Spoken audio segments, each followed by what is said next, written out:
esta actividad. En primer lugar tenemos al doctor Carlos Encalada. El doctor Encalada es médico reumatólogo, miembro de la Sociedad Ecuatoriana de Reumatología, y él es jefe del servicio de reumatología del Hospital Vicente Corral Moscoso en Cuenca. Carlos tiene mucha experiencia en manejar pacientes con lupus y hemos tenido algunos problemas para unirnos con las doctoras de Quito, así que aquí se nos ha unido el doctor Carlos Ríos como emergente para poder ayudarnos en esta actividad, al menos así lo veo aquí. Así que Carlos, si tienes alguna otra pregunta, no hay ningún problema. Muy bien. En todo caso, lo que queremos es educar a nuestros pacientes y aquí tenemos una serie de preguntas que hemos hecho para poder llevar a cabo esta actividad. Doctora Encalada, disculpe que lo trate como doctora Encalada, ¿nos puede decir qué es lupus eritematoso sistémico? Hola Mario, buenas tardes a todos. Gracias a la Sociedad Ecuatoriana de Reumatología y a todas las personas que nos están viendo a través de Facebook Live. Bueno, para empezar y ponerle un concepto a lo que es lupus, recordando lo que va a ser el día de mañana, el Día Mundial de la Enfermedad, es una patología, es una enfermedad autoinmune. ¿Qué quiere decir con autoinmune para las personas que quizás escuchan por primera vez esta palabra? Es que las defensas de la propia persona se alteran por mecanismos genéticos y tienden a alterar su propio organismo, afectando de manera orgánica a todo el organismo de la persona. Principalmente afecta a mujeres jóvenes en edad fértil, ¿no? Y según estudios es un poco más agresiva en las personas de raza negra y latinoamericanas. Muy bien. Carlos, ¿por qué el lupus es más frecuente en mujeres? ¿Algo sabemos de esto? Uno de los estudios que existen, o varios estudios, de uno de los factores que afecten el lupus en mujeres jóvenes es un asunto de tipo hormonal. Hay un componente de este mecanismo en las personas jóvenes que tienen una predisposición genética y en el momento de la adolescencia, esa eclosión, ese cambio hormonal, pues puede predisponer a este grupo de mujercitas que tengan ciertos problemas, estos problemas de la enfermedad lúpica. Sí, en realidad a nivel mundial la frecuencia o la prevalencia del lupus en realidad es más en mujeres, con una relación más o menos de 8 a 1, o sea, por cada 8 mujeres, un varón. Esto también se ve un poco en niños, ya mismo conectamos con la doctora Beatriz León, pediatra reumatóloga de la sociedad, quien esperamos que nos dé un pantallazo de cómo se comporta en lupus en los niños. Hasta tanto, ¿qué causa el lupus? ¿Cuáles son las causas de esta enfermedad? Beatriz, bienvenida a nuestro chat. Hola. ¿Qué es lo que causa? Es una enfermedad genética. No tenemos un screening para hacer un tamizaje inicial y decir cuáles son las personas que van a tener predisposición específica para sufrir esta enfermedad autoinmune como el lupus. Hay factores precipitantes en este grupo de poblacional, mujeres jóvenes, ¿no? Principalmente es factores, como mencionábamos anteriormente, hormonales, pero las causas medioambientales pueden ser virales, pueden ser medicamentosas, y también un factor que es importante y ya conocido con las personas que padecen esta enfermedad, como es el sol. Bien, Beatriz, bienvenida. La doctora Beatriz León es pediatra reumatóloga de la ciudad de Quito. Ella hizo su posgrado en Estados Unidos de pediatría y de reumatología. Beatriz, bienvenida. Queremos que nos digas, tú que haces la parte de niños más que nada, ¿cómo es el lupus en los niños? ¿Hay o no hay tantos pacientes? ¿Se comporta igual como en los adultos? ¿Es o no más severo? ¿Qué nos puedes decir? Hola con todos, perdón la demora, estaba un poco con problemas técnicos. A ver, el lupus es, antes de los 18 años se diagnostica en el 20% de los pacientes. Tristemente es una enfermedad, probablemente ya lo habrán dicho, de la reumatología la más dura de todas. De hecho, muchos dicen que es la más dura de la medicina interna. En parte porque puede ser muy cortita, porque es fatal, porque se complica mucho, o porque puede ser extremadamente larga, como tristemente pasa en los niños. En los niños, si una mujer en edad fértil es diagnosticada de esta enfermedad temprano, va a tenerla por 20, 25 años. Si un niño es diagnosticado a los 6, 7 años, la va a tener probablemente 50 años. Y si es varón, va a ser todavía mucho más complicada su enfermedad. Entonces, de por sí la enfermedad es más difícil en pediatría porque es mucho más irregular. No es en medicina interna, en reumatología en particular, vemos casos de mujeres en edad fértiles que tienen más o menos un curso más estable en la medida de que es una enfermedad difícil.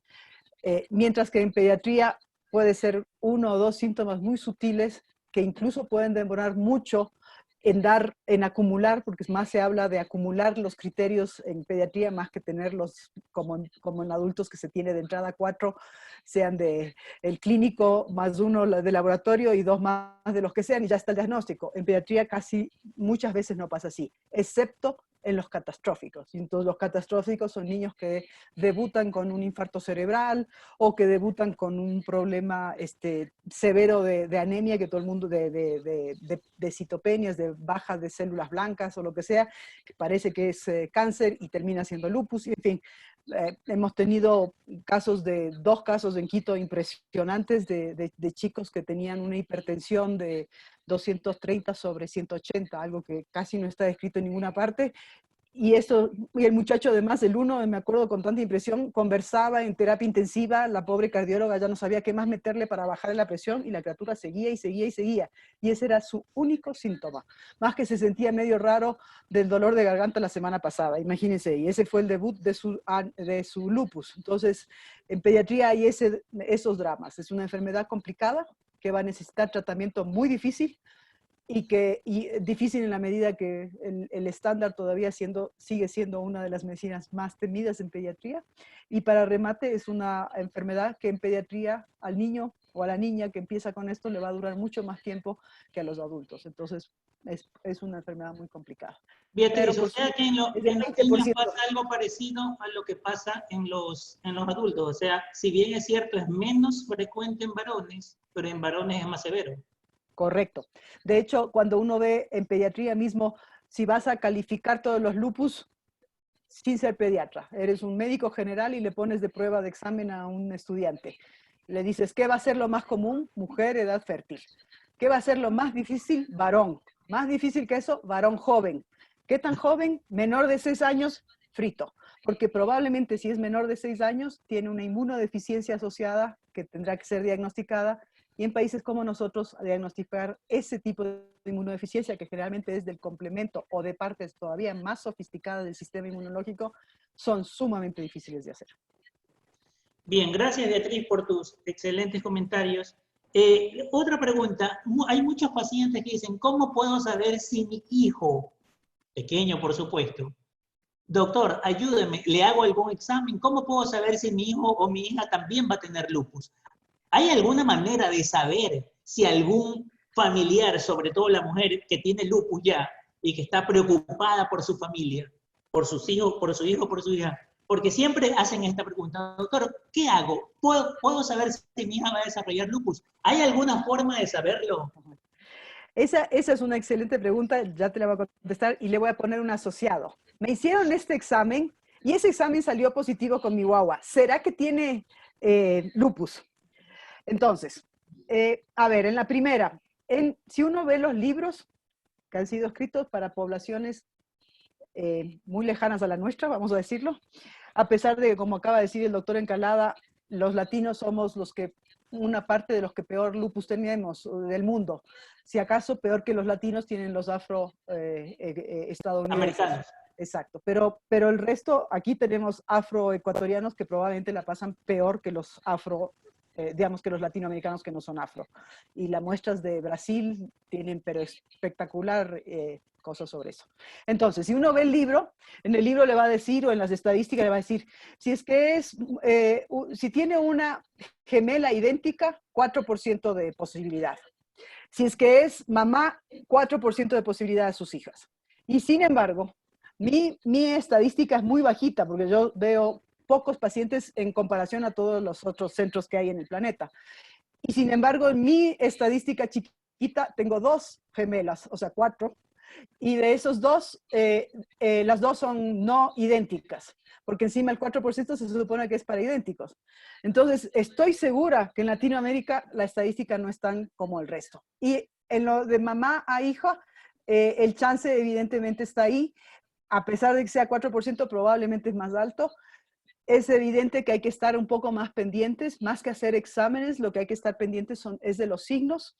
Y si es, en pediatría se hace mucho esto, que empiezan con un signo sutil, ya tiene un ANA positivo, el reumatólogo va a revisar otros anticuerpos. Y si esos otros anticuerpos, hay más anticuerpos que están altos, probablemente va a buscar más signos que no son tan sutiles, digamos que no son tan obvios. Por ejemplo, tiene un exantema medio raro, no termina de calificar, ha estado con una fiebre y tiene el ANA positivo y el pediatra me los envió. Yo voy a pedir anticuerpos ya doble cadena, en fin, otros SMID, en fin, voy a pedir un complemento. Y si ya esos me salen positivos, probablemente voy a buscar, y si no encuentro, igual lo voy a tratar. Más aún si es que pido un hemo y en la proteína de la orina, y digamos en la orina me sale la proteína alta, entonces ya es como que esta criatura tiene. Si no lo tiene, lo que sí voy a hacer es pedir un hemo probablemente más frecuente que lo que hago en una paciente que no tiene ningún familiar, y si comienzan a tener signos, otra vez voy a hacer muchos más exámenes que probablemente con otros niños. Entonces tienes razón, Mario, es altamente probable que esas familias las vamos a ver más, pero también las vamos a tranquilizar más. Que tenga el ANA positiva, volviendo a la primera parte de mi contestación. Beatriz, dime una cosa, como para aclararle a nuestros, y a propósito de una pregunta que salió aquí en la pantalla. La pregunta es clara, ¿se hereda necesariamente el lupus o uno nace predispuesto? Ok, esto es lo que suelo decir a mis pacientes. Cuando uno tiene un paciente que tiene una enfermedad difícil, le suelo decir, así como esta criatura tiene esta sonrisa preciosa, porque no hay un niño en el planeta que no tenga una sonrisa divina, así como esta criatura tiene este o aquel rasgo físico, y ustedes no hicieron nada para que esa criatura tuviera ese rasgo, tampoco han hecho nada para que tenga unos genes que le pueden dar un infinito de problemas. Pero para que esos genes se despierten y le dé el problema, algo más tiene que pasar. Y ahí está lo que decía el doctor Encalada. Ese algo más es un virus, lo más probable. Por lo menos en pediatría, casi le diría que eventualmente vamos a tener mejores técnicas diagnósticas y ahí se va a ver que el 96% o el 90 y pico % de los pacientes tuvieron un virus que tampoco pudieron prever, pero que ese virus hizo como un despiértate a este gen, que era una predisposición a aparecer. Pero esa predisposición tenemos para tener cáncer, para tener hipertensión, para tener todas nuestras enfermedades. Incluso siendo ecuatorianos, la probabilidad de morir cuando no estamos en cuarentena es de que nos atropelle un bus, un transporte público. Esa probabilidad viene en nuestros genes porque somos ecuatorianos. Y no tiene nada que ver con nada que hagamos. Estamos ahí, paf, naciste en Ecuador, el chance de que te mueras en la carretera es más alta. Gracias, Beatriz. Sí, efectivamente yo estoy completamente de acuerdo porque esa pregunta es muy frecuente. ¿Ya? Los pacientes tienen que quedarse tranquilos porque no necesariamente si la mamá tiene lupus, la hija lo va a tener. Afortunadamente, yo te diría que en los 20 y pico de años que yo tengo trabajando acá, con más de 120 mujeres embarazadas que han tenido sus hijos. Si bien es cierto, estamos en el estudio de las madres y en el seguimiento de los hijos, a duras penas de esa cantidad de pacientes tenemos una sola en que la niña, una de las niñas ha desarrollado la enfermedad. Sí, así creo que siempre se tiene que hablar o tener en cuenta que no necesariamente solamente los genes, sino también otros factores ambientales, muchos de ellos que no conocemos, pero efectivamente, entre ellos infecciones virales que pueden completar, digamos, el caldo de cultivo para que se desarrolle esta enfermedad. La pregunta para Carlos. Vámonos a la parte... Sí, perdón. Digo que siempre hay que recordar que es una enfermedad rara. No es una enfermedad común. Claro. La pregunta para Carlos. Carlos, con respecto al diagnóstico, ¿es fácil? ¿Es difícil? ¿Cómo hacemos el diagnóstico los reumatólogos? A ver, el diagnóstico de esta enfermedad es una de las, pongamos así, la toponimia es una enfermedad, una gran simuladora. El diagnóstico no siempre es fácil. Por eso es importante indicarles a todas las personas que nos están viendo que muchas veces no tienen que acudir al doctor Google porque tienen alguna molestia o algún síntoma y algún familiar o, como dijo la doctora León, alguien cercano tiene lupus y ellos ven en internet y muchas veces tienen una información errónea sobre eso. El lupus es una enfermedad rara, es una enfermedad compleja que en manos de personas con experiencia nosotros nos basamos mucho en lo que es la clínica del paciente.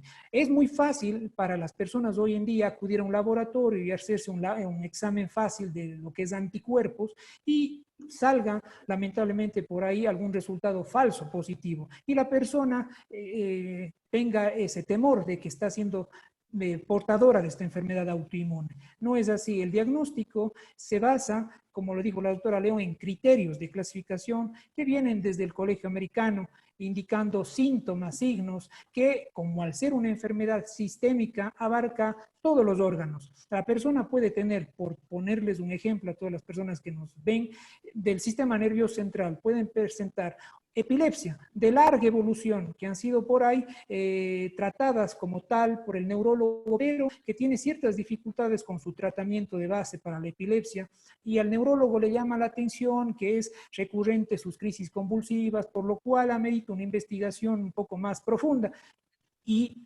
cae en el diagnóstico de una enfermedad como el lupus porque tiene uno de los criterios de esta enfermedad. Pueden tener dolores de cabeza, nosotros los médicos llamamos cefaleas crónicas, pueden tener cuadros de eventos cerebrovasculares en personas jóvenes sin causa aparente, pueden tener manifestaciones a nivel de sus glándulas, pueden tener sequedad de ojos, sequedad de boca, pueden tener las manifestaciones articulares, que es lo que más frecuente es en la consulta del paciente con lupus, dolores articulares, inflamación articular, pueden tener manifestaciones cutáneas y de ahí es el nombre que viene el lupus, lobo, lesiones cutáneas que muchas veces son evaluadas en una primera instancia por el médico dermatólogo, lesiones cutáneas como el famoso eritema malar, el alas de mariposa, a lesiones un poquito más profundas, úlceras que pueden estar en cualquier parte de la piel, manifestaciones ya más severas a nivel visceral, a nivel cardíaco, problemas de válvulas, problemas a nivel del derrame de líquido del pericardio, problemas frecuentes también como es lo que nosotros llamamos serositis, derrame pleural, líquido a nivel de la pleura que recubre el pulmón, y problemas a nivel renal, que es muy frecuente y que en un manejo interdisciplinario con nefrología nosotros vemos lo que es estas famosas nefritis lúpica, pacientes que empiezan con problemas de la presión arterial, hinchazón por ahí de miembros inferiores, hinchazón de párpados, los típicos, lo que nosotros decimos, síntomas constitucionales. Es importante porque muchas veces el paciente no presenta toda esta sintomatología que les acabé de mencionar, sino inicia con un cansancio, con un decaimiento, con una pérdida de apetito, con fiebres nocturnas, por eso es la gran simuladora, y a veces también presentan lo que es ganglios, adenopatías. Entonces, no es tan sencillo como podrían imaginar las personas que nos están viendo, extrapolar, ver que algún familiar tenga esta enfermedad y ellos inmediatamente ya son portadores. Después pasamos a lo que es también la complejidad del laboratorio inmunológico, que tenemos que también tener mucha cautela en el momento de dar el diagnóstico. No es, como dijo la doctora León, que un paciente tenga un anticuerpo positivo ipso facto, tenga lupus. No es así. Hay muchos factores. Puede tener un cuadro viral en ese momento, puede estar con otras circunstancias que uno la tiene que tomar muy con pinzas para dar el diagnóstico de esto, de una enfermedad autoinmune rara. Muy bien, gracias Carlos. Sí, efectivamente yo creo que la gran simuladora, como ya lo dijeron los dos expositores, el lupus es una enfermedad difícil de diagnosticar porque a veces es muy suavecita. Yo siempre digo que puede ser una ovejita, pero también puede ser un tigre de Bengala. Y más aún complicado con lo de laboratorio. Insistamos, y yo creo que es supremamente importante decirlo, que un test de anticuerpo antinuclear solo, aislado, muchas veces, de ninguna manera es diagnóstico de lupus. Y nosotros los reumatólogos, ustedes los dos bien saben que recibimos muchos muchas derivaciones o muchas interconsultas que nos hacen muchas veces, solamente porque el paciente, por X motivo, se le ha pedido un test de anticuerpo antinuclear positivo. Y uno tiene que ser muy cauto, en realidad, en realizar el diagnóstico. La pregunta para Beatriz, como que siempre le quedan las más difíciles. Beatriz, ¿tú qué opinas sobre los subtipos de lupus?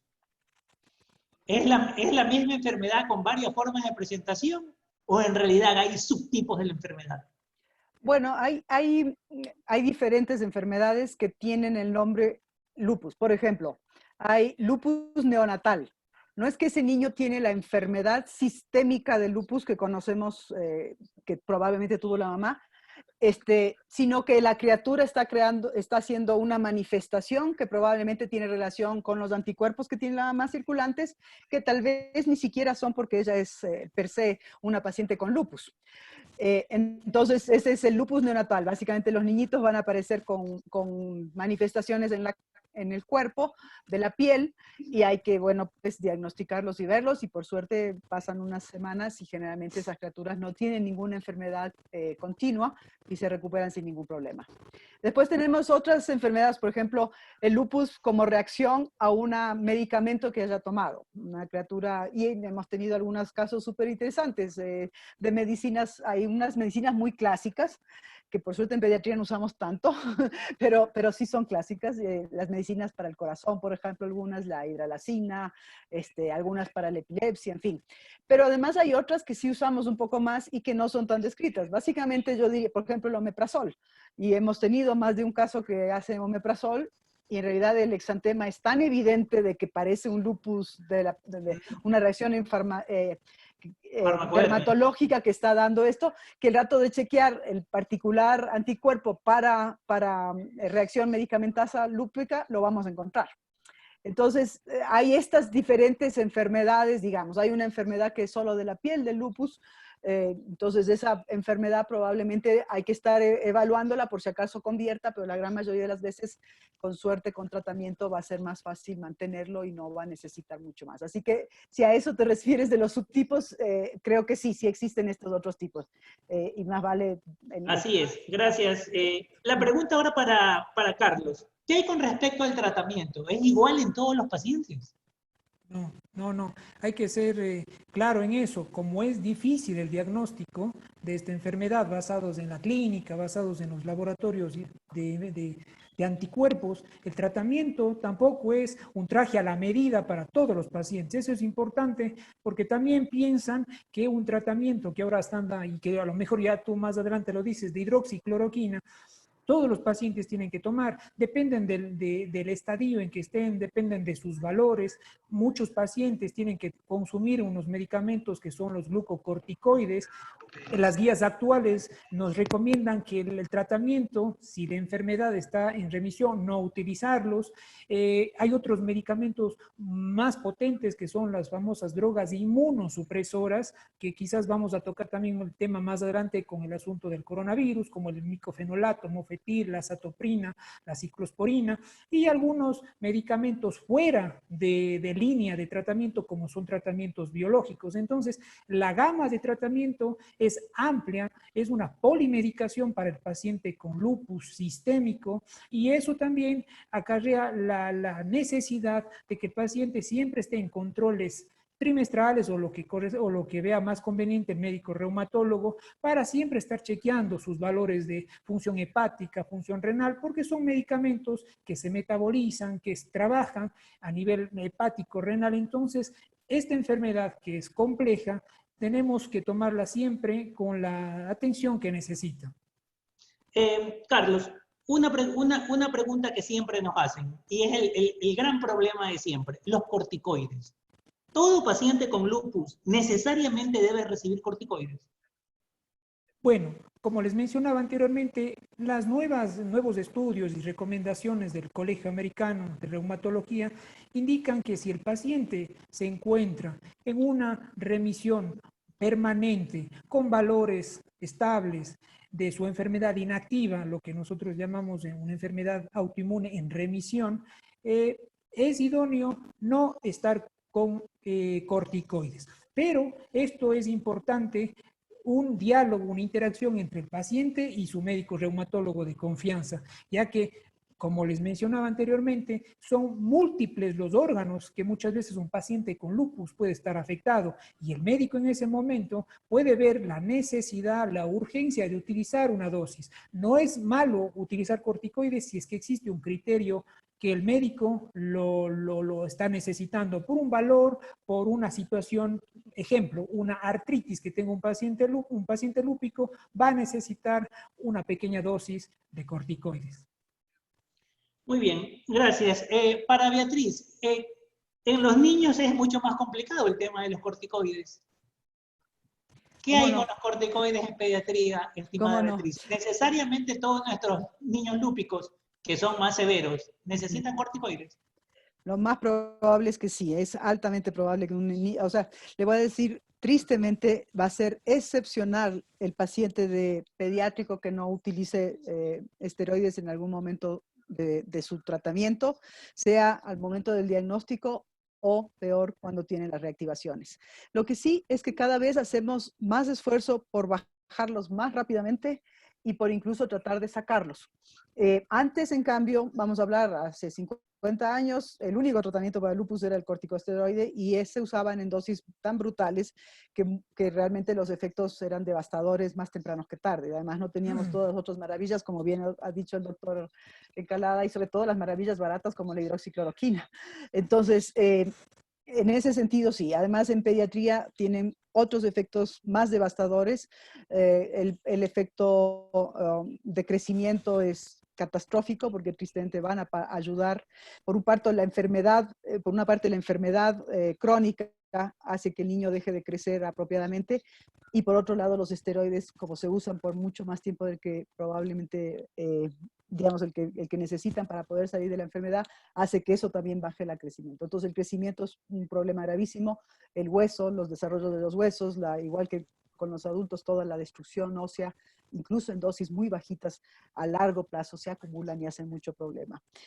Problemas de infecciones más frecuentes, en fin, todos los problemas que los corticoides dan en los niños que están expuestos a más cosas. El niño siempre va a tener mucha más exposición de aprendizaje de inmunidad hacia todos los virus y bacterias y por eso tiene mucho más riesgos y obviamente estando con esteroides va a tener. Entonces, sí es uno de los dramas más grandes en pediatría y la gran mayoría de los chicos lo van a usar y van a tener. Y la otra, que es la otra parte de esto, es que los jóvenes, sobre todo todos, desde niñitos, el tomar la medicina va a hacer que cambie físicamente y eso hace catastróficos Son más difíciles, claro. problemas Sobre de todo los crecimiento. adolescentes. Y sobre todo hace, no solo con los niños, sino con los padres, la familia también, empujar a hacer cosas fuera de lo que sus médicos están recomendando para tratar de sacar del esteroide. Porque como bien decía el doctor Encalada, nuestro peor enemigo es el doctor Google y la vecina que dicen, es que ese veneno que le están dando es la prednisona, suspende la prednisona y deja de estar gordita. Y claro, ahí pasan cosas catastróficas, como saben que están haciéndolo, no nos terminan de contar los pacientes, o comienzan a tomar otras medicinas diciendo que van, entre comillas, a ayudar al sistema inmune. Yo siempre les digo, ¿para qué le van a ayudar si ya está exageradamente trabajando y está reventando todo? Está no solo atacando lo de afuera, sino lo de adentro. ¿Para qué le van a ayudar más? Digo, para hacerlo medio en broma, medio en chiste, de que no hay ninguna medicina que va a aumentar la inmunidad, excepto que le va a complicar, porque todo lo que se mete por la boca va a llegar a alguna parte y va a hacer alguna conexión, y es obvio que no podemos adivinar cómo funcionan estas cosas. Entonces, bueno, esa es una parte que ojalá lo hablemos, porque para mí desde hace varios años me parece que uno de los problemas que tenemos en Latinoamérica y en Ecuador en particular es eso, la automedicación, el uso de las medicinas, no como dice el médico o como dice el conjunto de médicos. A veces uno de los médicos dice una cosa, el otro dice otro, también fallamos en comunicarnos y esas cosas a la larga me parece que contribuyen a que tengamos más pacientes en problemas de los que deberíamos tener. Muy bien, gracias. Para Carlos la pregunta, a propósito del coronavirus, tan de moda actualmente, parece que es lo único que leemos, y el gran problema de los antimaláricos, hidroxicloroquina o cloroquina. Quiero que seas bien clarito en este sentido, ¿por qué se usan los antimaláricos en lupus? ¿Por qué es preferible no suspenderlos? ¿Y por qué parece que tienen efecto en el coronavirus. Ya. Tres Bueno, en una. bueno, partiendo de que la hidroxicloroquina es el medicamento de base para un paciente con lupus sistémico, el mecanismo de acción, hay que decirlo, es un medicamento inmunomodulador. Es un medicamento que el paciente con diagnóstico confirmado por lupus necesita para regular su sistema inmunológico. La dosis, el tiempo, eso lo va a ver el médico reumatólogo que lo va chequeando. El paciente que actualmente estamos con el asunto del desabastecimiento de la hidroxicloroquina y que muchos pacientes me han llamado indicando qué pasa si suspendo y ahora si existe una alternativa a la hidroxicloroquina, pues desafortunadamente no hay buenas alternativas a la hidroxicloroquina. Solo la cloroquina mismo. La Puede, claro, temporal.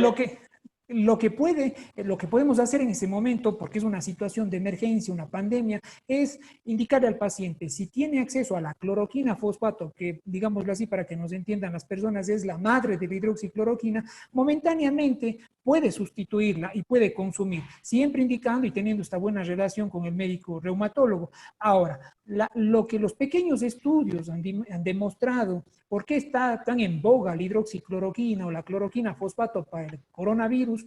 Pues es por una situación de emergencia. Lamentablemente, la información que tenemos día a día cambia. No existe un tratamiento específico, único para este cuadro viral. La vacuna lo tendremos, Dios mediante, en unos 12, 15 meses. Entonces, ante unas circunstancias tan abruptas, médicos franceses, chinos, utilizaron la hidroxicloroquina basados en estudios in vitro. ¿Qué quiere decir eso?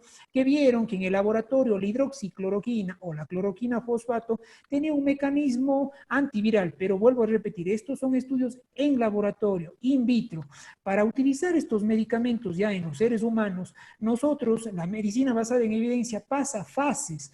Las diferentes fases nos van indicando, haciendo los diferentes ensayos clínicos de diferentes centros, con grandes grupos poblacionales, para ver si realmente el medicamento es o no es efectivo.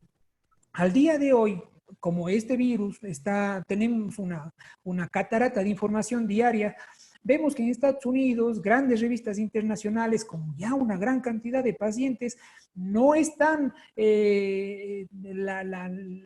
la receta mágica, digámoslo así, para el tratamiento del coronavirus. Por eso es importante decirle a las personas que si tiene lupus, esa interacción, esa confianza que tiene con su médico reumatólogo, puede hacer ese feedback con la cloroquina fosfato. La persona que no tiene lupus no tiene por qué automedicarse con una medicación de este tipo, con estos antimaláricos, porque más bien sí puede predisponer a lo que se ha visto en los estudios que están haciendo en el coronavirus con problemas del ritmo cardíaco. No sabemos las personas, si no tenemos una enfermedad de base, si no tenemos un diagnóstico previo, medicarnos con estos medicamentos como el hidroxicloroquina o la cloroquina fosfato, ya que nos va a traer muchos efectos adversos.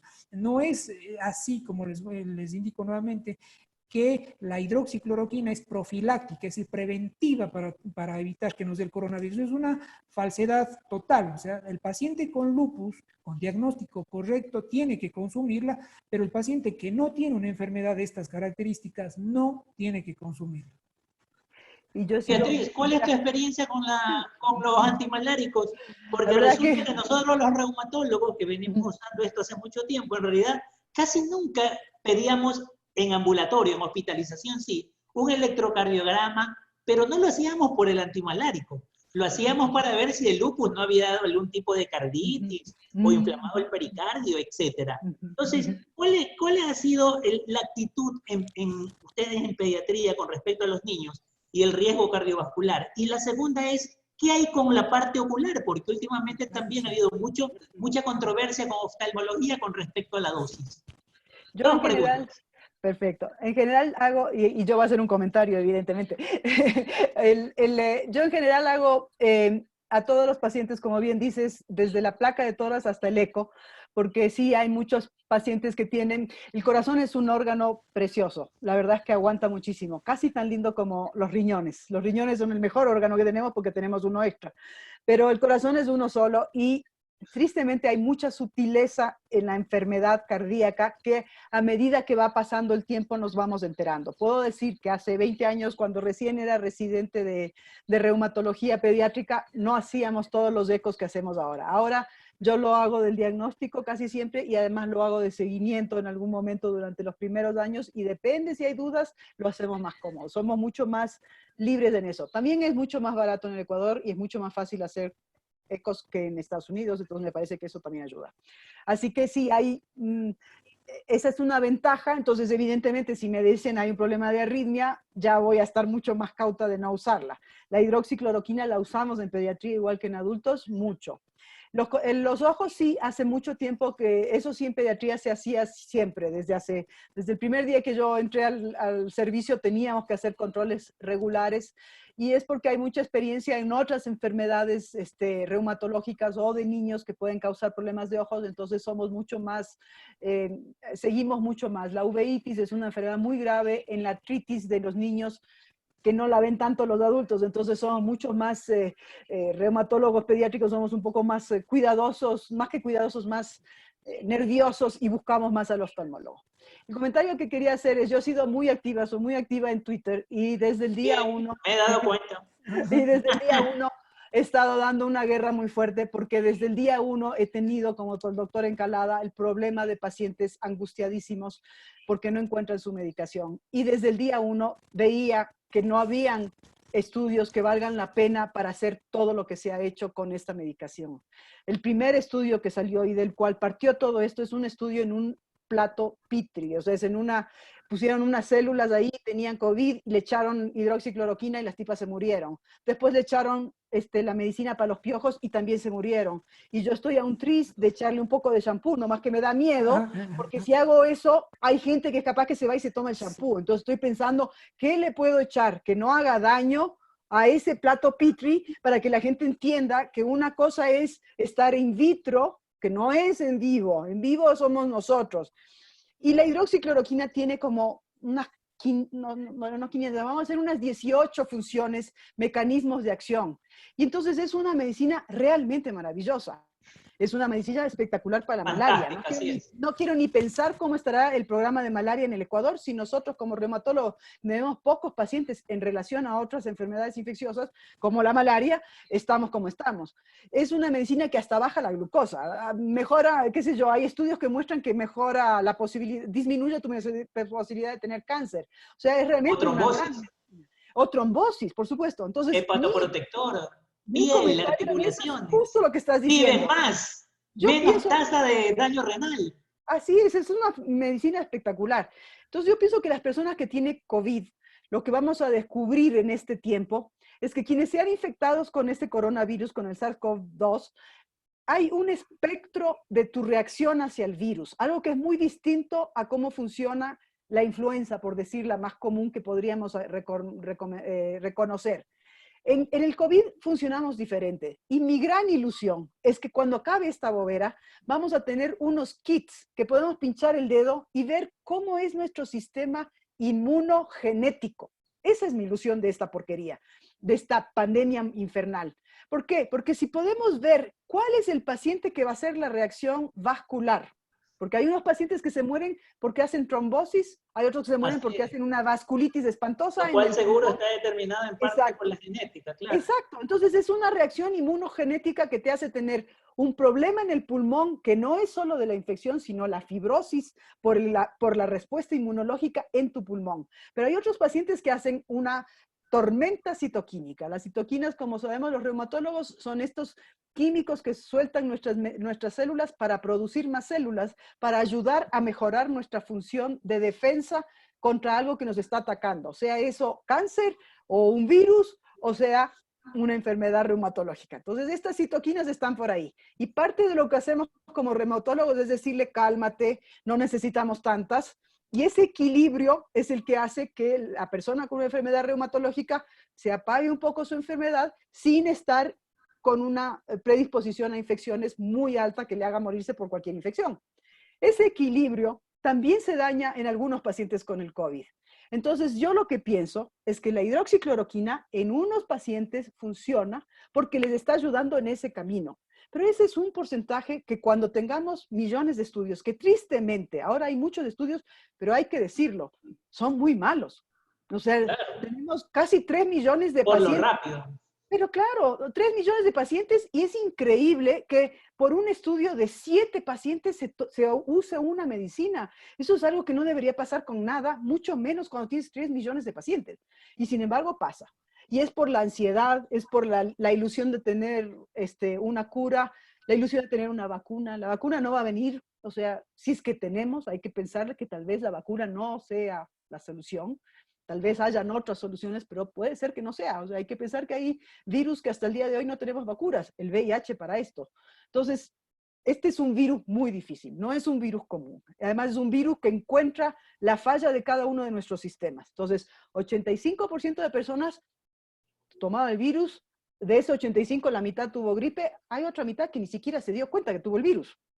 Pero hay un 15% que sí tiene respuestas diferentes. Y ese 15% puede ser porque tenga enfermedades, ya lo sabemos, pero hay gente perfectamente sana, jóvenes de 20, Así es, 30 años, deportistas. deportistas, y que o sea, están al Así borde de es, la muerte. En o han pediatría muerto. hay cosas extrañísimas, niños perfectamente sanos, que no tienen nada y sin embargo terminan intubados. Entonces, sí hay cosas extrañas. El virus hace algo con algunas personas y esa conexión es la que falta en todo esto. Y por eso es que puedes tener unos estudios que dicen, vean qué maravilla que es esto, y después sale el otro y dice, esa medicina en los viejitos de los hospitales de veteranos en Estados Unidos, no solo que no les ayudó, sino que los mandó Lo con más empeoró. facilidad al respirador. Exacto, entonces es como que hay que tener cuidado, no todo lo que sale en YouTube o incluso si sale porque el doctor francés medio loco saca, Sí, es sí. fantástico. Puede ser que sí, pero altamente probable que no, visto que ya hay, como bien dijo el doctor Encalada, suficiente evidencia de que hay más problemas que beneficios. Entonces, yo sí creo que algunos pocos se benefician, no creo que es porque es hidroxicloroquina, siendo que es una medicina maravillosa, sino porque tiene unos efectos antiinflamatorios, antitrombóticos, qué sé yo, y eso puede ser que ayude a algunos pacientes. Ok, gracias Beatriz por tus comentarios. Para Carlos, la siguiente pregunta.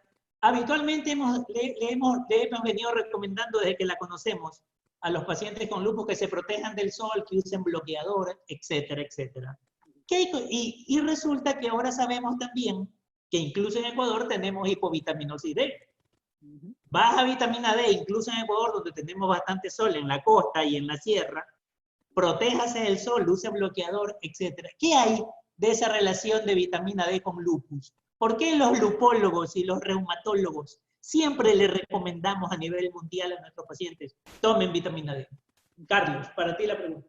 Bueno, la vitamina D sí es partiendo de de unos factores precipitantes en los pacientes con lupus que tienen que tener mayor precaución con la exposición solar, el uso de factor protector solar, utilización de sombreros y todo. Es uno de los tantos factores que ocasionan esta hipovitaminosis, es la deficiencia de la vitamina D. La persona, al decírsele que no tenga esa exposición exagerada al sol, pues obviamente se va a cubrir más y tenemos el riesgo de que disminuya la cantidad de vitamina D. Por otro lado, también medicamentos como el corticoide pueden ocasionar también un trastorno en el metabolismo de la vitamina D. Ya estamos con dos problemas. Y también en los pacientes se ha visto un mecanismo, como charlábamos anteriormente, mecanismos de tipo hormonales. Y la vitamina D funciona como un inmunoregulador. Muchos pacientes con lupus, si hay muchos estudios que hacen el dosaje de la vitamina D y su actividad, se ve que a menor cantidad de vitamina D tienen mayor actividad de su enfermedad. La actividad quiere decir pues que está con dolores articulares, con alguna manifestación X a nivel visceral. Por eso nosotros siempre, incluso ya por las guías internacionales, tenemos que suplementar con vitamina D. La dosis de vitamina D, pues eso es de acuerdo a los valores que nosotros previamente pidamos a nivel sanguíneo de la 25-hidroxivitamina D, y tenemos una amplia gama de fármacos suplementarios como vitamina D. Es importante decirles que la vitamina D, porque es también una consulta frecuente, una duda de los pacientes que dicen, ¿y dónde encuentro la vitamina D? Pues en un porcentaje muy amplio, 85-90% es en lo que es los rayos ultravioleta. El restante es a nivel de lo que es peces. Es difícil muchas veces en la parte mía, en la zona de la sierra, el consumo diario del pez, entonces nosotros tenemos que suplementar con lo que es vitamina D. Ahí sería un poco la respuesta a la que me estás preguntando, Carlos, el hecho de que tiene tres tipos de acción de la hipovitaminosis, desde el uso de a veces de tratamientos como los corticoides, la actividad en la enfermedad per se, y también la menor exposición, obviamente, al medio ambiente por lo que es el sol. Muy bien, gracias, Carlos. Sí, en realidad el criterio de los lupólogos a nivel de todo el mundo es que todo paciente con lupus debe estar tomando vitamina D, al menos a las dosis recomendadas. Y aprovechando que tenemos aquí una pediatra, ¿qué hay? Y entre las medidas generales que también recomiendan para lupus, ¿qué hay con respecto a vacunas y lupus? Porque ahora hay una tendencia a las antivacunas. ¿Están recomendadas al ser una enfermedad autoinmune o no están recomendadas? Beatriz, ¿cómo nos puedes ayudar? ¿Cómo no? Tanto en niños como en adultos, los pacientes que tienen una enfermedad reumatológica de por sí están un poco inmunosuprimidos. Entonces tienen más probabilidad, antes de que les demos ningún tratamiento, cualquier persona que tiene una enfermedad reumatológica tiene más posibilidad de enfermarse con algo más grave que las personas que no la tienen. Entonces, de entrada digo, tanto niños como adultos tienen que vacunarse prácticamente de todo. Y prácticamente es la parte clave. Hay algunas vacunas que son hechas con virus atenuados. Entonces, esos virus, dependiendo del momento en que se vacune la persona, podrían activarse y en teoría pueden dar enfermedad. Digo en teoría porque en la realidad hay muchísimas personas que se han vacunado y en las campañas de los países como el Ecuador se nota que hay mucha gente que va y se vacuna y después se acuerda de, ay, cierto, yo tengo esta enfermedad y además estoy tomando esta medicina que me baja más mi inmunidad y me acabo de poner una vacuna porque estaba en el supermercado y la campaña lo dijo. Y entonces, tristemente, así nos hemos enterado que afortunadamente, incluso si se vacunan, probablemente no les va a pasar nada. No está recomendado porque existe el problema teórico. Pero el mensaje es, vacúnese y vacúnese de todo lo que pueda. Pero hable con su médico porque tanto los pediatras como los de adultos sabemos que hay unas 2 o 3 vacunas que es preferible esperar mejor momento. Mejor momento es cuando en efecto la paciente está sin la medicación más dura para bajar su inmunidad, sus esteroides ya están, si acaso los tiene, son bajísimos o ya los ha suspendido, entonces tal vez en ese momento puedes vacunar contra enfermedades como por ejemplo la varicela que existe en el Ecuador y que si es que un paciente reumatológico se enferma con varicela, de entrada vamos a pensar que todas las personas desde los 7 años para arriba, si les da varicela se pueden morir, cualquiera. Le puede dar, y lo más probable es que cuanto más viejo esa persona, más probable va a terminar en el hospital, sin tener ninguna enfermedad. Pero si esa persona se contagia de varicela y tiene una enfermedad reumatológica, se va a enfermar muy grave y va a terminar en el hospital. Si encima esa persona está tomando un inmunosupresor porque su enfermedad reumatológica así lo requiere, va a tener una gran posibilidad de terminar muy grave en el hospital. Entonces, la varicela es una enfermedad muy complicada que tristemente es una vacuna viva. Entonces, no podemos vacunar. Virus vivo.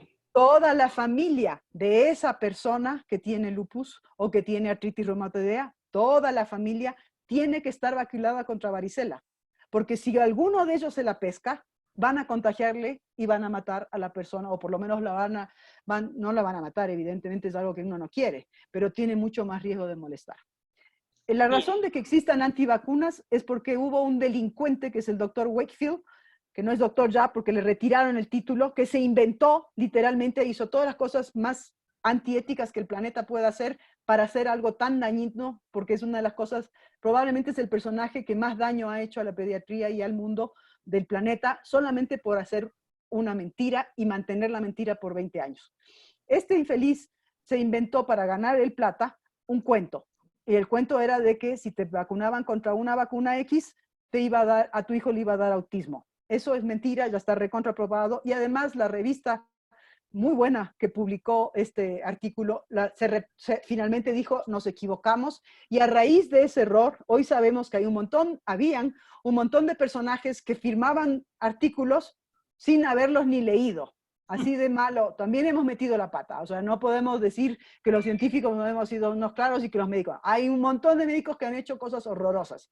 Así como vemos un montón de bobos que nos agarramos peleas en el Twitter por la hidroxicloroquina para que tengamos un poco más de evidencia antes de estar repartiéndola por televisión o por radio, qué sé yo, las cosas que se han hecho en este año, en estos meses en el Ecuador, ¿no? Así como también, así como vemos algunos que, porque gratis es meterte en la pelea. Uno puede verle y quedarte callado y no tuviste pelea. Pero yo sí me he metido en algunas de esas y algunos no. Pero también hay otros delincuentes que por un billete se van y hacen estas historias. Entonces, todo el mundo tiene que vacunarse porque la probabilidad de tener una reacción adversa a la vacuna es infinitamente más pequeña que la de tener la enfermedad. En el Ecuador, el día de hoy, hay sarampión. Y cada vez va a haber más, y con estos 4 meses de encierro se podrán imaginar la cantidad de niños con un montón de enfermedades que son prevenibles que hay. Y esos niños sí se contagian. No ha habido vacunación en este No ha habido, periodo de tiempo. exacto, exacto. Y acordémonos que por la horrorosa situación de Venezuela, hay un montón de gente que ha viajado a nuestros países que no han tenido ninguna atención médica, y esos chicos y esos adultos han estado expuestos a de todo, y por supuesto que las campañas que teníamos de sarampión, que habían bajado notablemente, estábamos pensando que en un par de años ya la íbamos a erradicar de Latinoamérica, el momento de hoy están altísimas, y el sarampión, a diferencia de otros, necesita demasiada gente vacunada para crear eso de que tanto hemos oído en estos días, esa inmunidad de rebaño. Entonces, no es cierto que la inmunidad de rebaño funcione igual con todos los virus. De hecho, a uno le llama, a mí por lo menos, que soy inmunóloga, pobrecita yo, me llama la atención como dicen, con tal porcentaje ya la gente ya tenemos inmunidad de rebaño. Digo, ¿cómo sabrán eso? Porque es un virus que no lo conocemos, y con los que sí conocemos sabemos que hay variabilidad. Hay virus como el sarampión que necesitas más del 93% de la gente vacunada para que... Para rebaño. Hablar de rebaño. Exacto, hablar de rebaño es algo que además nace de las vacunas, no nace de las infecciones, nace de las vacunas. Hemos aprendido por las vacunas. Entonces, solo desde el concepto piensen que no hay vacuna para el COVID, y sin embargo hay gente que con una autoridad que realmente pasma, porque hay que tener esa autoridad para decir las cosas que se dicen, dan números de la inmunidad de rebaño. Yo digo, qué suerte la de ellos que saben tanto más allá, saben el futuro, porque eso tampoco está publicado, pero ellos ya saben, ya hablaron por teléfono, ya Dios sabrá, el virus se comunicó y la corona funciona como telepatía, anda a saber. Beatriz, una pregunta para ti acaban de hacer. Entonces, ¿en qué momento un paciente con lupus puede vacunarse contra la varicela? Probablemente si no está con esteroides más de 2 meses, sí, ahí es un buen momento. Ya, o sea, sí, cuando está inactivo. Cuando está inactivo, exacto. Cuando está inactivo y preferiblemente sin corticoides, sin inmunosupresor. Ahí podrá vacunarse. Exacto. Bien. Ahora piensen que depende la edad. Las personas que nacieron del 90, en el Ecuador debe haber llegado la vacuna alrededor del 98. Entonces, una cosa muy importante para una persona que tiene lupus, una mujer de lupus de 25 años, lo más probable es que ya estaba vacunada para varicela. Y una cosa que se puede hacer es chequear cuál es su inmunidad hacia la varicela. Entonces, el doctor puede pedir los anticuerpos, ahora que están de moda, el IgG y el IgM, para varicela. uno puede pedir el IgG para la varicela. Y esa es una forma de saber si está o no está inmune. Y claro, hay, por ejemplo, para la rubiola es buenísima. Si la persona tuvo 2 vacunas de varicela en su vida, ya está inmune. Entonces piensan que muchas de las mujeres, sobre todo las más jovencitas de lupus, entre los 20 y los 30, lo más probable es que algunas de ellas ya se vacunaron. También las mayores, en cambio, seguramente ya se enfermaron, porque antes era una enfermedad muy común. Ahora ya no es una enfermedad común. Y ese es el grave drama, porque sí se pueden contagiar, porque todavía hay. Y hay este problema de las antivacunas y de las personas que no se han vacunado. Muy bien, gracias Beatriz. Para ir terminando, un par de últimas preguntas, Carlos, por favor, que me le han hecho últimamente a mí también. Y los pacientes con lupus preguntan, doctor, ¿y si me da el coronavirus? ¿Me va a dar peor? ¿Va a ser más severo? ¿Qué dato tenemos? A ver, es un virus nuevo, por lo tanto, los estudios que se van haciendo y la información que vamos teniendo es día a día. Los pacientes con lupus hay que dividirlos en 2 partes, digamos. Si el paciente con lupus se encuentra en remisión que ya le ha dicho previamente su médico reumatólogo, usted está bien, le vamos a dejar solamente con hidroxicloroquina, por ejemplo, le vamos a dejar solamente con hidroxicloroquina, no necesita el uso de corticoides, el paciente con lupus tiene igual de riesgo de contagiarse que la población general, ¿ya? No existe, por lo tanto, esa profilaxis o esa forma preventiva de que si estoy tomando la hidroxicloroquina o la cloroquina fosfato, a mí no me va a dar. Mentira, porque tiene igual el riesgo que tiene una persona que no tiene ninguna enfermedad como el lupus. Ahora O sea, bien, los cuidados deben ser iguales, como cualquier otra persona. igualito, Lavarse las manos, mascarilla, etc. exageradamente lavarse las manos, ponerse mascarilla, y todo lo que nos indica ya las autoridades y todo lo que está en los medios de comunicación. Ahora bien, si ese paciente con lupus, por ejemplo, tiene algún cuadro de nefritis lúpica, a esa persona se le está poniendo unos medicamentos como es la ciclofosfamida, tiene un cuadro renal de por medio, ese paciente sí tiene mucho más riesgo de una complicación que una persona que contrae el coronavirus sin tener una enfermedad de base. Entonces, en esa persona sí entra dentro de los problemas que están catalogados como personas de adultos mayores, hipertensos, diabéticos, obesos. ¿Por qué? Porque ya tiene un daño orgánico previamente. A lo mejor esa persona está consumiendo grandes dosis de corticoides, micofenolato y otras drogas inmunosupresoras. Entonces, el riesgo es doble en esa persona. Por lo tanto, hay que ser todavía más, tener una precaución todavía más amplia con esa persona.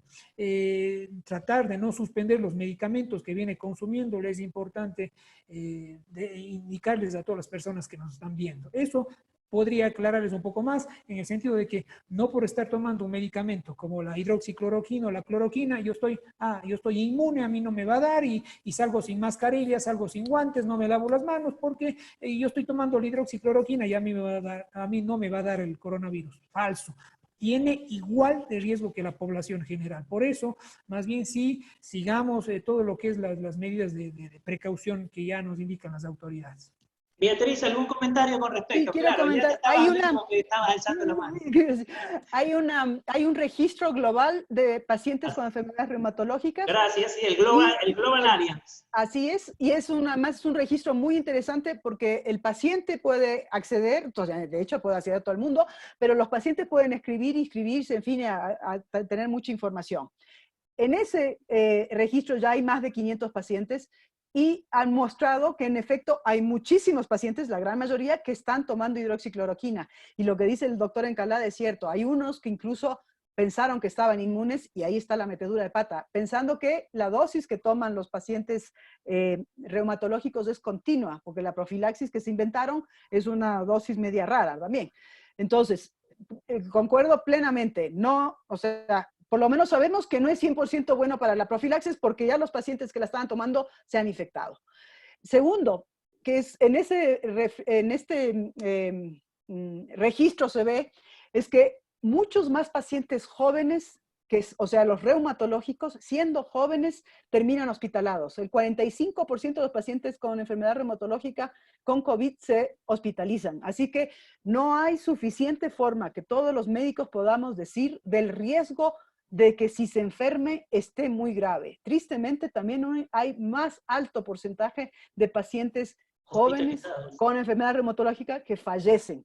Entonces, ese puede ser por todo lo que acaba de decir el doctor, estoy completamente de acuerdo, más de por sí, como decía antes, la enfermedad reumatológica es una enfermedad que hace bajar la inmunidad y le pone a riesgo. Y por supuesto, muchos, sobre todo en el ámbito de los adultos, tienen enfermedad renal complicada, que hace que tenga hipertensión. Y la hipertensión, cuanto más tiempo tiene, más tiempo hace que ese receptor, ese donde se engancha el virus en el pulmón, esté listo para engancharse. Tiene mayor cantidad de eso, por lo tanto su enfermedad respiratoria va a ser más grave si es que tiene hipertensión y además enfermedad reumatológica. Entonces, yo quisiera decir que la gran mayoría debería pensar en quedarse en casa mucho más allá en la cuarentena y mantener, como bien dijo el doctor, todas las medidas de distanciamiento, de lavado de manos, todo demás, y ser muy exagerado porque su riesgo sí es mayor a la larga. Beatriz, aquí hay una pregunta que dice, doctor, ¿y qué hago si teniendo lupus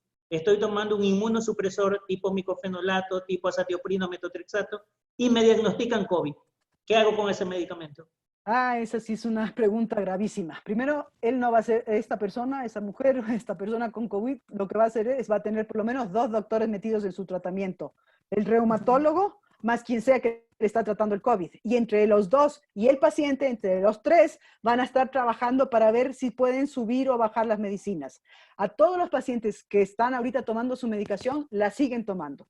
El paciente que se infectó, ese es el paciente que tendrá que ser evaluado, pero así minuciosamente por sus médicos. No va a decidir por cuenta y gracia, ay, creo que estoy con algo de gripe, me parece que ya es el COVID y la suspendo. Eso no se hace, nunca, pero mucho menos ahora. Porque Ni si se diga los suspende, corticoides. imagínate, si suspende su medicación, sus corticoides, por ejemplo, y tiene una enfermedad respiratoria, cualquier otra, una influenza, por ejemplo, que ya estamos en la etapa de influenzas, le pesca la influenza y termina hospitalizado e intubado igual, o peor. Así es que los pacientes con enfermedad reumatológica pueden conversar con sus doctores para ver si es que por ahí se puede bajar un poquito porque está estable y demás, pero cada uno tiene un médico y ese médico tiene que estar ahí para ayudarle a dirigir su tratamiento. Y la gran mayoría no vamos a tocar la medicina que ha estado manteniendo a nuestro paciente feliz y contento sin una activación de su enfermedad, pienso yo, no sé, habrá alguno que sí, pero la gran mayoría vamos a esperar, ¿no? Gracias. Bueno, yo quiero terminar con el doctor Carlos Ríos, que nos pueda ayudar a ver si le dan el micrófono, porque en 2 días, en 3 días, el 12 de mayo, también bueno, se recuerda, diría yo, no se celebra, el Día de la Fibromialgia, que también es otra enfermedad que la vemos mucho en los reumatólogos. Carlos, que es un experto en fibromialgia. Y a veces los pacientes con lupus, con todo ese problema que tienen de estrés por la enfermedad, por lo que le dicen, por lo que oye, por lo que toma, y peor aún, que estamos encerrados, como que esta enfermedad fibromialgia también se prende. Carlos, ¿cómo diferencia entre si el lupus está activo y requiere más corticoides o no es por el lupus, sino que tiene fibromialgia? Pregunta frecuente. Para terminar. Saludos a todos. Bueno, yo no tenía que estar en esta conversación. Entré para verlos. Felicitaciones a los expositores. La verdad que excelentes comentarios. Bueno, bastante difícil, Mario, porque hasta un 30% de los pacientes con lupus eritematoso sistémico pueden tener síndrome fibrocítico y es una gran incógnita porque lo que se sabe hoy en día es que los pacientes con artritis reumatoidea y con lupus eritematoso sistémico es muy difícil saber cuando tienen actividad de enfermedad por el lupus o actividad de enfermedad por la fibromialgia. Lo que te podría contestar en este momento es que habitualmente las fibromialgias tienen más depresión, tienen más ansiedad y adicionalmente a eso, si los pacientes con lupus tienen sus niveles normales de complemento o anticuerpos, hay que valorar a los pacientes porque seguramente la actividad viene dada por la fibromialgia. Y para algunos pacientes que no saben lo que es la fibromialgia, es un síndrome de dolor crónico que se caracteriza por dolores generalizados mal definidos, que no es una característica del lupus. El lupus puede tener cansancio y artritis, pero estos pacientes tienen dolores generalizados mal definidos, tienen trastornos del sueño. Lo que pasa es que muchas de estas cosas se correlacionan también con algunas enfermedades reumáticas. Muchos de estos pacientes tendrán que recurrir a una consulta seguramente con su médico reumatólogo, que también pedirá interconsulta con un médico psiquiatra para evaluar lo que tiene que ver con depresión y ansiedad, y muchos de estos pacientes requerirán medicación específica. Y para colmo, algunos pacientes con fibromialgia les piden anticuerpos antinucleares y tienen positivos. Y ahí es más difícil saber, al menos de inicio, si es solamente fibromialgia o tiene las dos cosas. Una cosa, Mario, existen una de las manifestaciones clínicas de la fibromialgia, aparte del dolor, el cansancio, es la presencia de fenómenos de Raynaud. Entonces, uno tranquilamente puede tener un paciente con cansancio, debilidad, astenia, fenómeno de Raynaud, y algunos tienen libedo, y los pacientes con fibromialgia se pueden confundir con colagenopatías, ya sea con lupus o con síndrome seco o síndrome de Sjögren. Mario, una cosa, en el lado izquierdo de tu pantalla tienes como unas 22 preguntas, no sé si las puedes ver en tu pantalla. A ver, anda leyendo vos mientras tanto. ¿Quieren que se las lea yo? Aquí están, aquí están. Ahí está, listo. Contra la gripe, ya lo contestaron. Consulta, tengo lupus y hace 2 semanas he notado resequedad, lo que tú estabas comentando. Entonces, ¿qué podemos hacer cuando tenemos ansiedad? En esa es una buena. Lo primero que puede hacer es no ver nada del COVID. Segundo, no vea ningún político. Dedíquese a arreglar su casa. Mire que las casas siempre tienen cosas que arreglar. Hay montones de cosas que podemos regalar. Hable por teléfono con toda la gente que no ha hablado en mucho tiempo. Piense que hay mucha gente que está sola y quiere hablar. O sea, hay un montón de cosas. Aprenda algo. Aprenda a hablar un idioma, aprenda a hacer matemáticas, aprenda lo que sea. Hay 1000 cosas por YouTube que puede hacer ahora Grateche. Así que hay que aprovechar eso. Y lo que va a pasar, como decía mi abuela. Pero si nosotros ponemos de nuestra parte, probablemente vamos a estar mejor. No hay que subestimar, hay mucha gente, me acordaba que Trump, por ejemplo, dijo que no hay ni un solo paciente con lupus que se haya enfermado. Y me parece que eso fue una cosa muy buena porque el Global Alliance ya estaba pensando en hacerlo y después de esto se hizo el registro mucho más rápido y está funcionando perfecto para probar que sí, que no se puede decir cualquier cosa que venga a la cabeza. La otra, cuando le llega por el WhatsApp, este último doctor que se inventó no sé qué. Para empezar, piense que hay un montón de gente que dice que es médica y no es doctor. O que es un científico no sé qué, y ese científico no sé qué de medicina no sabe nada. Y sin embargo, ahí está poniendo la curva, ahí está poniendo la medicina que sí se toma. Piense que todo lo que se mete al cuerpo tiene que ser metabolizado, tiene que pasar por su hígado, por su riñón y por sus intestinos. Y si usted ya tiene una enfermedad reumatológica, cualquiera de esas cosas le puede hacer más daño. Así que si tenemos más ansiedad unos momentos que otros, vea una chévere película, no se le ocurra ver una de esas de pandemia, esas boberas, no, vea una chévere, una divertida, ríase, la vida es para reír, para bailar, para cantar, vaya y ponga su bachata favorita y grite lo que le quiera, lo que sí es que no se deje ganar, no hay que dejarse ganar, y hay algo cierto, el sistema inmunológico y el estrés van juntos, y los corticoides en parte por ahí también están, por eso funcionan para subir y bajar. La vitamina D, de hecho, se la conoce como la hormona de la vitamina D porque hace muchas cosas que cambian en el cuerpo. Entonces, sí hay una realidad de que si uno siente que se va a curar, se va a curar. Si uno siente que lo del COVID va a pasar, nos va a pasar. Algunos nos vamos a enfermar, algunos capaz nos moramos. Pero si tenemos una actitud de que vamos a salir adelante, tenemos mucha mejor posibilidad de hacerlo que si tenemos una actitud de esperar, ya mismo me pega y ya mismo me muero. Eso va a hacer que nuestro sistema inmunológico baje. Yo siempre digo, no hay nada que podamos tomar para ser mejores inmunológicamente, pero sí podemos dormir más bien, sí podemos comer bien, tomar líquidos, y todo eso va a hacer que su sistema inmunológico funcione mejor. Y la otra que va a hacer es que cantes, que bailes, que te rías, que encuentres a alguien que te haga pasar bien. Si hay una gente para la que te fibromialgia. hace mal, si te hace pasar mal esa otra persona, evítale. Si sabes qué, te voy a llamar otro día y olvídate el teléfono, llámale después de un rato. La gente que está siempre en la negra va a terminar poniéndonos así en la nube encima. Y podemos ver cosas lindas en la vida, incluso ahora que estamos encerrados. Carlos, aquí hay una pregunta. ¿Por qué me dan metotrexate teniendo el lupus? ¿Para qué sirve?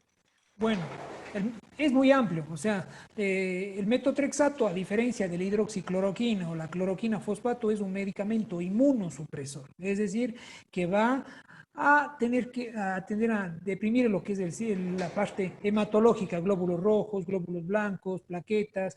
Es un medicamento importante que se metaboliza en el hígado a nivel renal. El médico reumatólogo siempre tiene que estar pesquisando cómo va la función renal, hepática trimestralmente.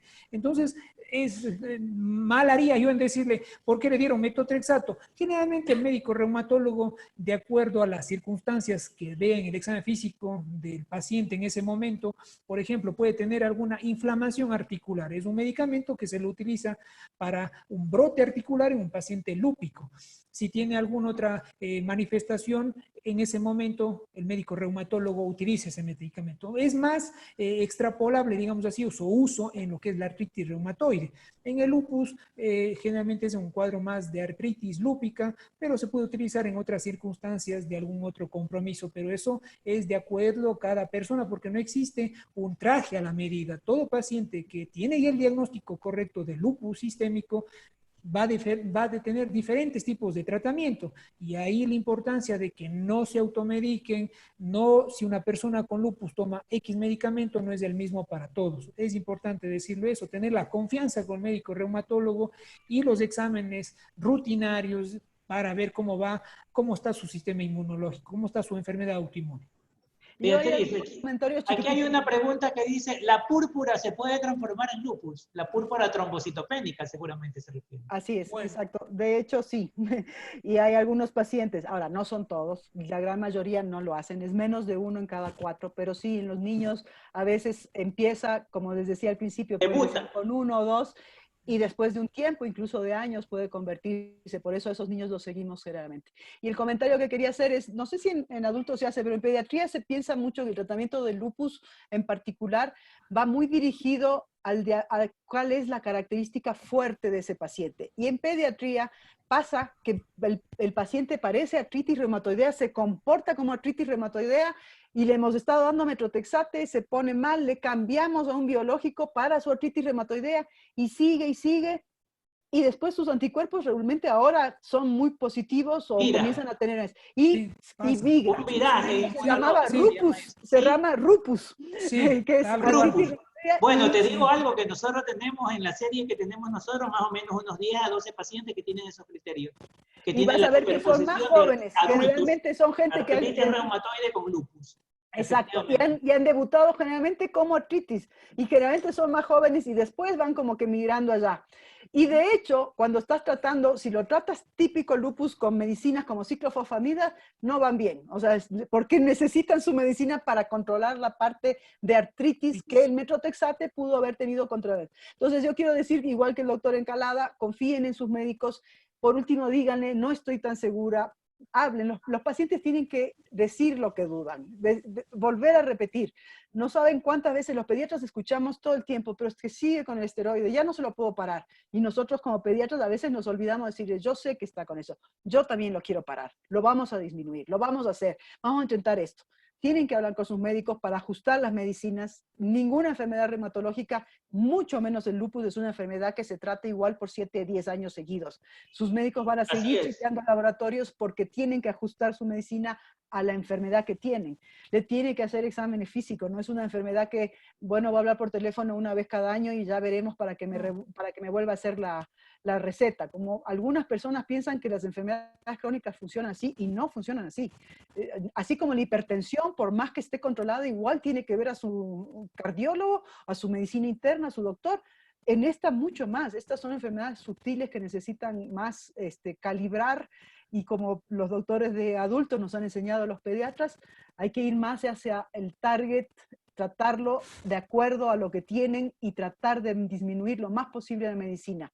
Y lo que sí hacemos es decirles, vamos a bajar, vamos a intentar, vamos a hacer esto, y lo hacemos con ustedes. O sea, los pacientes no tienen que pensar que los médicos somos unos genios que lo sabemos todos, no tenemos idea, y de lo que menos sabemos es de cada uno de los cuerpos del otro. Cada uno siente, y dice, me cambió y la verdad es que me siento un poco raro, entonces nosotros vamos a investigar y vamos a ayudarle a ver si es que se siente raro porque está sintiéndose mejor o porque en realidad no le está haciendo tanto bien, y ver si que tratamos otras terapias. Pero si los pacientes no hablan con nosotros, uno le va y le pregunta, ¿cómo está? Bien. ¿Por qué no ha venido a la consulta? Y resulta que está deprimido, resulta que está sin trabajo, resulta que se quedó embarazado y ya abortó, en fin, tantas otras cosas que pueden ayudarle al médico a su vez a hacer un mejor trabajo para poder conseguir el control de su enfermedad. Muchas gracias, Beatriz. En realidad lo que acabas de mencionar es supremamente importante con respecto a la medicina. No porque tienen lupus siempre van a tener que tomar lo mismo a las mismas dosis. Uno tiene que ir en lo posible tratando de disminuir. Nosotros en nuestra experiencia, más de 20 años, tratando adultos con lupus y niños, incluso hemos tenido la oportunidad de a mucha gente incluso suspenderle el corticoide. Casi nunca suspendemos los antimaláricos, cloroquina o hidroxicloroquina. No te puedo decir que en todos, lamentablemente no se puede. Por eso el lupus puede ser de una gravedad diferente. Y como insisto nuevamente, puede ser una ovejita, puede ser un tigre completo. Entonces yo creo que eso es muy importante tenerlo en cuenta. No siempre, por eso aquel paciente que tú lo medicaste y te llama a los 5 años, que no lo has visto, oye, es que sigo tomando lo mismo, tú te vas para atrás como condorito, disculpa, porque no puede ser que un paciente con lupus pueda hacerse más daño si no se controla de lo que pasa. Y precisamente eso pasa con un medicamento como el corticoide, por ejemplo. Hay algunos pacientes que lo llaman a uno a los 5 años, o etcétera. No, si yo sigo tomando la misma dosis que usted me estaba dando, doctor, 20 miligramos, a veces de prednisona, y ahí es cuando vienen las complicaciones cardiovasculares, etcétera, etcétera. Y una de ellas, por ejemplo, es la osteoporosis. Como para ya terminar, Carlos, tu última pregunta.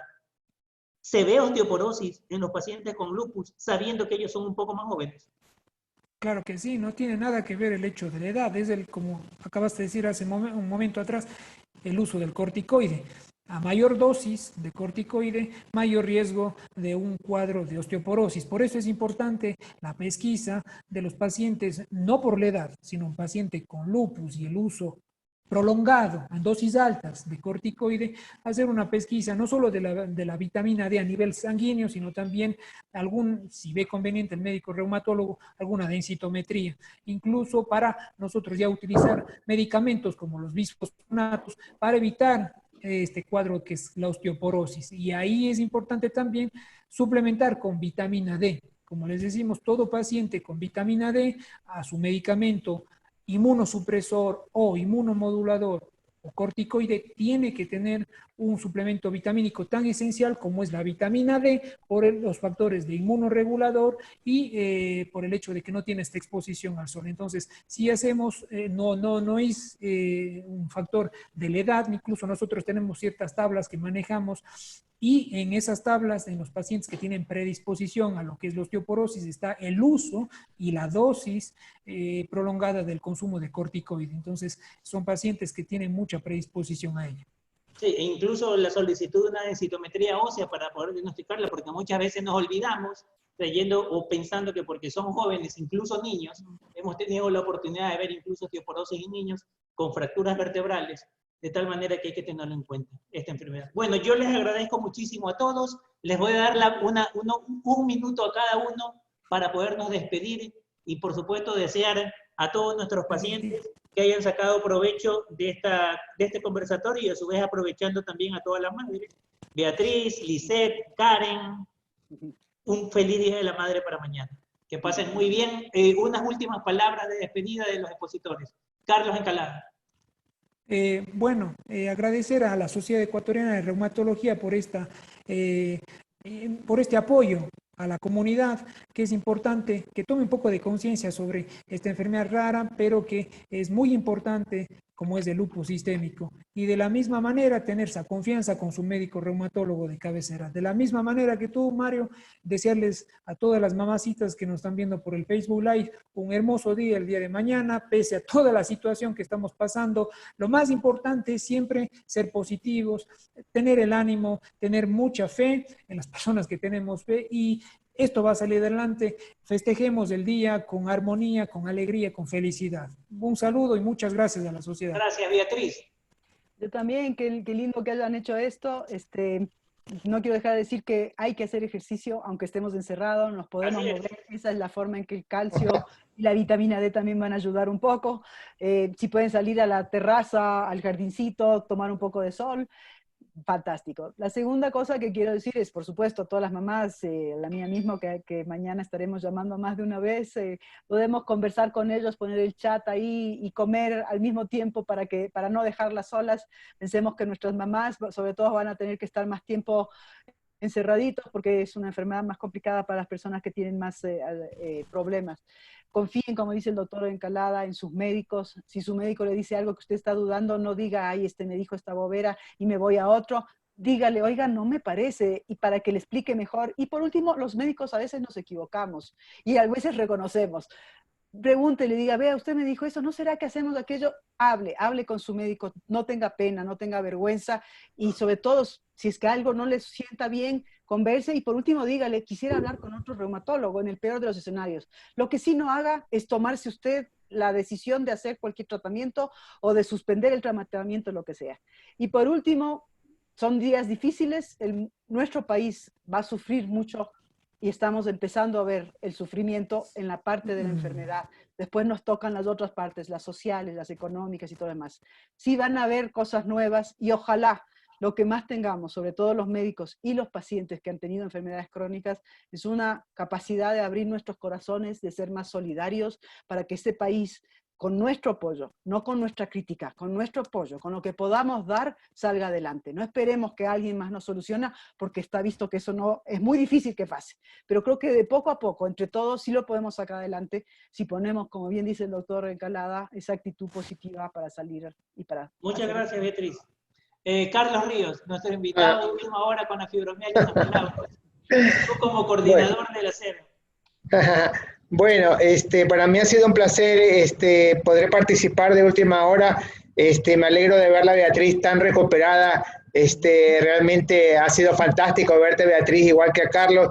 Desearles a todas las mamás que tengan un feliz día del Día de la Madre, y para aquellos que les interese el tema de fibromialgia o les guste o tengan alguna relación, y he visto que hay por ahí algunas preguntas en el chat, vamos a dar una charla sobre fibromialgia el día martes y están cordialmente invitados. Que pasen todos muy bien. Y Beatriz ha dicho bastante, vendrán tiempos mejores para todos y hay que cuidarse. Saludos. Así es, tendremos que ser positivos. Muy amable por su audiencia. Gracias a todos. Beatriz, ¿sí? Por si acaso va a haber algún sitio que podamos colgar en el Twitter y demás para que puedan ver. He visto que le han grabado la charla. Sí, seguramente. Karen es la experta, ya le vamos a pedir que lo publique este conversatorio y datos en las páginas de la SER. ¿Sí? Chévere. Bueno, muy amable por su audiencia y gracias a todos los miembros de la SER por su participación. Gracias, Karen. Gracias, Lisette. Gracias, una linda noche. Chao. Igualmente. Chao. Buen día mañana. Chao. Gracias. Chao.